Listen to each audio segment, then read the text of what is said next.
You want a low-buck Gen 3 Hemi Mopar swap? We are going to tell you the price and the power of carburetor versus EFI and early model versus the current model. All of that on this episode of Engine Masters. This is more working man stuff. These are truck engines, base 5.7-liter stuff. But if you're going shopping at the boneyard, you've got some very specific decisions to make. First of all, and most critically, do you want the 2003 to 2008 version of the engine, or do you want the later model that was from 2009 to current? Also, do you want to keep factory EFI on it like we've got on this engine? Or if you're a guy who wants to simplify with a carburetor, could this even be cheaper? Well, we're going to find all that out as we talk through the price and the power of all of this stuff, and you're going to get an idea about the complexity of it as well. What we're looking at here is the 2009 and up version. It's the one that came with the cylinder heads that are codenamed Eagle, so we'll call this our Eagle engine.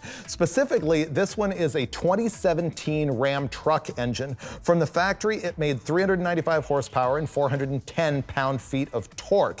Now, in this sort of second generation of the Gen 3 Hemi, they made a bunch of really important upgrades. First of all, the block is beefier, the crankshaft is beefier, but the huge thing is the cylinder heads, those Eagle heads. First of all, they have smaller chambers for a higher compression ratio. This thing has 10.5-to-1 compression. The earlier engine had 9.6-to-1. Also, the design of the ports and the valve sizes and lengths and the height of the ports on these heads is way better. The Eagle heads will flow 330 CFM at max lift on a flow bench, as compared with 260 CFM on the older version of the engine. You can start to see the direction that this is going. Everything about this cylinder head is way better. The camshaft that we got is a Comp Cam's custom grind. The duration at 50 thousandths tap at lift is 223 on the intake, 235 on the exhaust. The lift on this is 610 on the intake, 620 on the exhaust. The lobe separation angle is 114 degrees. I will tell you as a fact that Holley bought this engine for us for $1,200, but they did that from a company that they buy a lot of engines from. I don't think it's a very realistic price. It was pretty cheap. I looked around and I found one dismantler here locally selling them for $3,000. I look on Craigslist and I saw them from $2,000 to $2,500. So that's sort of the range, $1,200 to about $3,000. And I'm gonna tag this at, in a real world, about a $2,500 number. We'll fire this thing up, we'll look at the power, and then we'll move on to later on in the show when I will give you all of the technical details of the carbureted one and wonder if it can hold up to the Eagle. Which one are you betting on right now?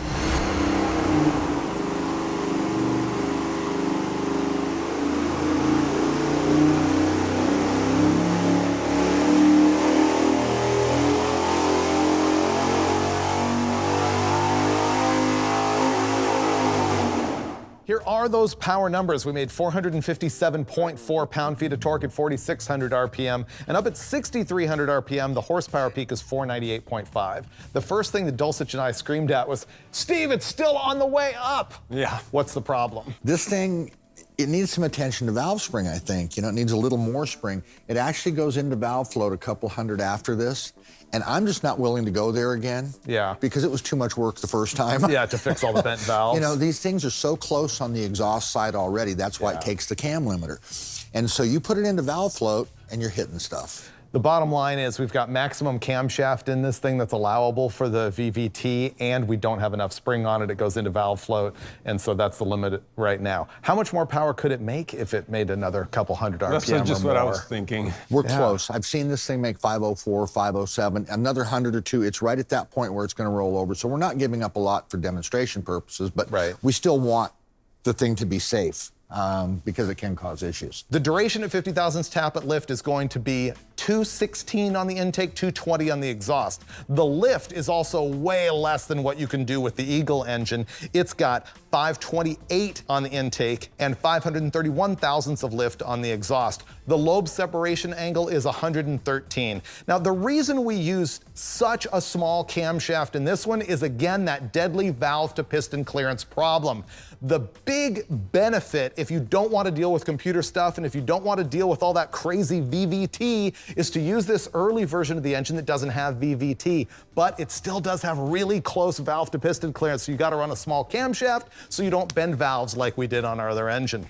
Now we get into the modifications that Tony and Lucky originally made on this in an effort to make this a simple engine for their swap, namely putting a carburetor on it.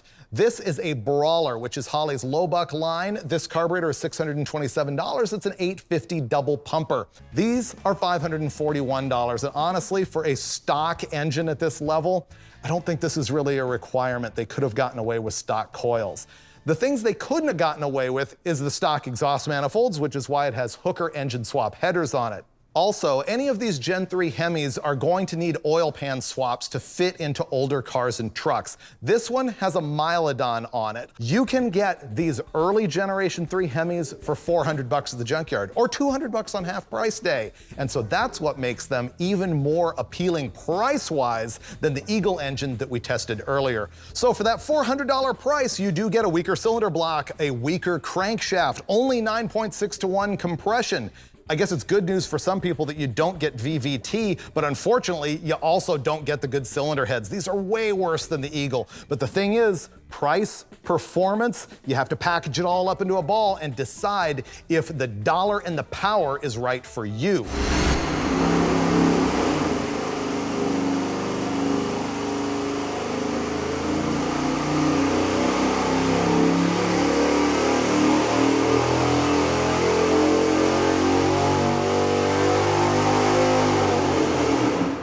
Welcome back to Engine Masters, presented by Purina, because that thing runs on puppy chow. not even dog chow, puppy chow. Here's our power numbers for this turd. Okay, we made 401.9 pound-feet of torque all the way down at 3,800 RPM. And our horsepower peak, 389.3 up at 6,000 RPM. That's bad. That's not that good. It's not that good. But we're critiquing it, but you haven't really seen how bad it is. Overlay it with the EFI motor that we ran earlier today, the Eagle engine. I don't wanna. Yeah, you gotta. Oh, let's have It's gonna be so hideous. Maybe it's not that bad. Maybe you're living in an alternative universe. It's gonna be really bad. Oh! That is really awful. The red lines here are the Eagle version of the Gen 3 Hemi, the EFI one that we tested earlier on the show, and the black lines are this carbureted setup. It is an absolute pooch. This is not an apples to apples comparison. This camshaft is smaller than the other engine by, what would it be, 6 degrees.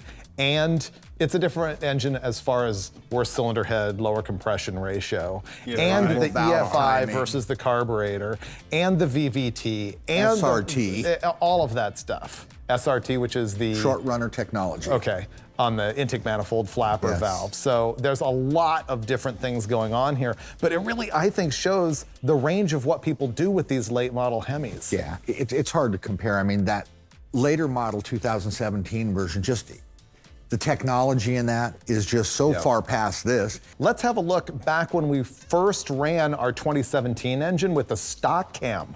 So what I just asked Steve to pull up is the data from episode 79 of Engine Masters when we first ran our 2017 Eagle version of the Hemi, and it had a stock camshaft in it. So I want to see, is the stock EFI engine better than the hopped up earlier version of the Hemi with a carburetor on it? And the answer is... Oh! Survey says. Wow. Just absolutely gutted That itself. looks almost as bad as our better version. This is horrible. The red lines here are a stock Eagle Hemi. The black lines are our carbureted 03 to 08 Gen 3 Hemi. I added up the price of both of these engines with all of the parts that we put into them. Not including the headers. So oil pan to carburetor, and on the other one, I assumed that we had put an engine swap oil pan in it. So the total cost of all the aftermarket parts on the carbureted one, $38.40. On the other one, $3,066. $800. $800 difference. And so what this all comes down to is that the perception is that the 2003 to 2008 engine is cheaper to junkyard. You can go to a pick your part and you can get it out of a Ram, a Durango, or a Magnum, or a whatever for $400. So the question is, what is the value of the eagle-headed engine? They started making them in 2009. They're in junkyards. However, they do sell for more these days. I will tell you what we paid for these. This is a $400 long block. The EFI complete motor, Holly bought it for us like way back when. They spent $1,200 on it.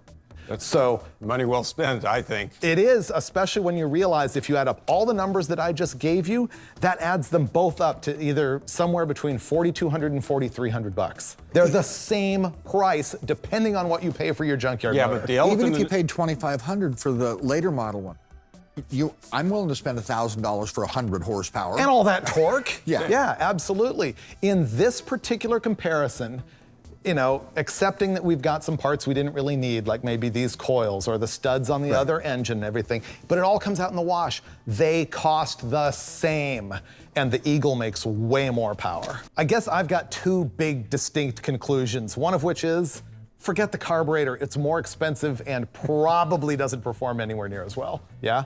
Right. I would agree with that, other than the fact that tuning the EFI becomes a cost. Yeah, okay, good point.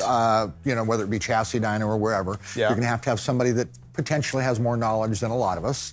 Most anybody can do the carburetor. The EFI is gonna take kind of a specialist. Okay, really good point. But the other conclusion is, eagles fly, dogs die. I just don't think it's worth getting the 03 to 08 engine if you're starting from scratch. Maybe Dulcich can make it great, or maybe he could make a 318 outrun one of these. Yeah. And if that goes down, you can bet that you will see it on a future episode of Engine Masters.